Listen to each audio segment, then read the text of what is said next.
Sir నమస్కారం sir. నమస్తే. Sir Chandrababu గారు ఒక కీలక నిర్ణయం తీసుకున్నట్లు తెలుస్తుంది సార్. అంటే అన్ని ప్రభుత్వ కార్యాలయాల్లో ఆయన ఫోటోతో పాటు ఉప ముఖ్యమంత్రి అయిన పవన్ కళ్యాణ్ గారి ఫోటో కూడా ఉంచాలి అని చెప్పేసి ఆయన అధికారులకు సూచించినట్లు కొన్ని వార్తలు రావడం మనం చూస్తున్నాం. మరి అంటే ఆయనతో పాటు సముచిత స్థానం పవన్ కళ్యాణ్ గారికి కూడా ఉండాలి అని ఆయన అభిప్రాయపడుతున్నారని తెలుస్తుంది. మరి దీనిపైన మీ ఒపీనియన్ సార్?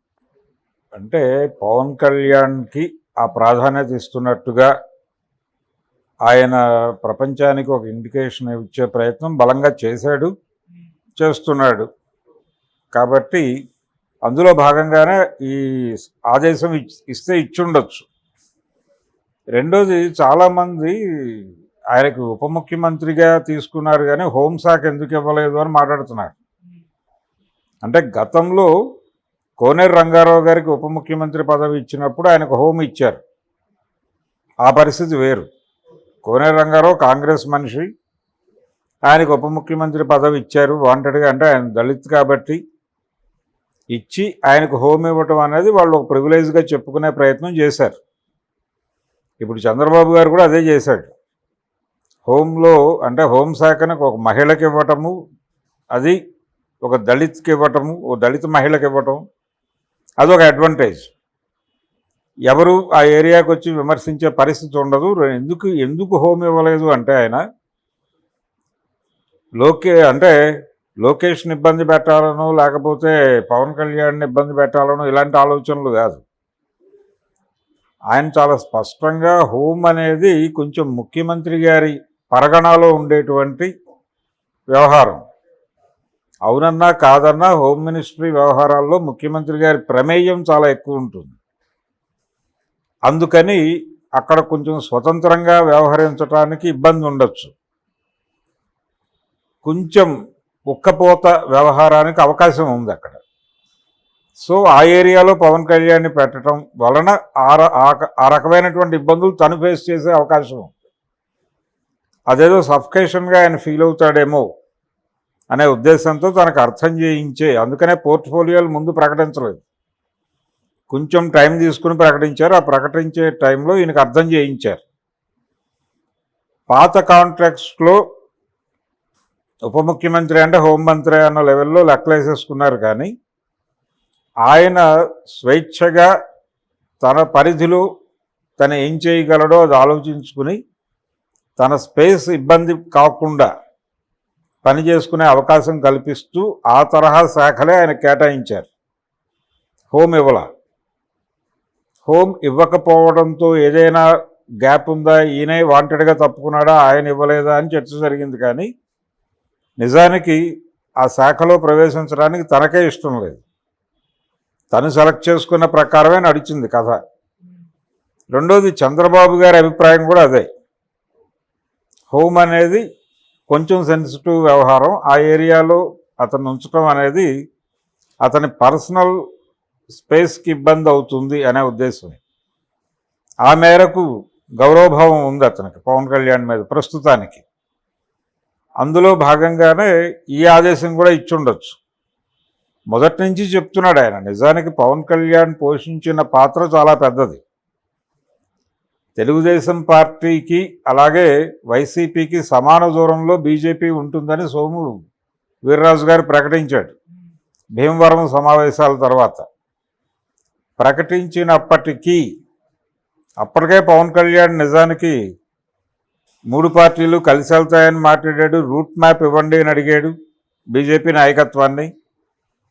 ఆ రూట్ మ్యాప్ అడిగిన దానికి స్పందనగా సోము వీర్రాజు చెప్పిన మాట ఇది. వైసీపీకి టీడీపీకి సమాన దూరంలో ఉండాలని బీజేపీ భావిస్తోందని చెప్పాడు ఆయన. అటువంటి బీజేపీని తెలుగుదేశంతో కలిసి ఎన్నికలకు వెళ్ళేలాగా నడిపించటం వెనకాల పవన్ కళ్యాణ్ పాత్ర ఉంది. పవన్ కళ్యాణ్ చాలా కీలకంగా వ్యవహరించాడు ఈ కూటమి డిజైనింగ్లోనే అనేది చాలా ఓపెన్గా అందరికీ తెలిసిన విషయమే. అయితే ఈ డిజైనింగ్లో పవన్ కళ్యాణ్ కీలకంగా వ్యవహరించాడా నిజంగా అంటే అది వేరే గొడవ. బీజేపీ డిజైన్లో భాగంగా పవన్ కళ్యాణ్ అలా నటించాడు, అది వాస్తవం. ఆయన తన మానాన తను ఓజీ షూటింగ్ చేసుకుంటూ ఉండగా చంద్రబాబు నాయుడు దగ్గరికి వెళ్ళి ఆ ములాఖాత్ పెట్టి మద్దతు ప్రకటించు ఇవన్నీ డిజైన్ చేసింది బీజేపీ. ఆ డిజైనింగ్లో భాగంగా వెళ్ళాడు ఆయన. చంద్రబాబుని తమ కంట్రోల్లో తీసుకోవాలని వాళ్ళు అనుకున్నారు కాబట్టి జరిగింది. వాళ్ళు అనుకోకపోతే చంద్రబాబు నాయుడు ఆ డిజైన్లోకి వచ్చుండేవాడు కాకపోవచ్చు. సో అది బీజేపీ తాలూకా వ్యవహారం. బీజేపీతో ఎలాగైనా స్నేహం చేయాలనుకున్నప్పుడు వాళ్ళకి తన మనస్సుని నివేదించడానికి చంద్రబాబుకున్న ఏకైక అవకాశం పవన్ కళ్యాణ్. పవన్ కళ్యాణ్ ద్వారానే ఆయన మెసేజ్లు పంపించాడు, వాళ్ళకి ప్రేమలేఖలు రాశాడు. దేనికి వాళ్ళు స్పందించాల.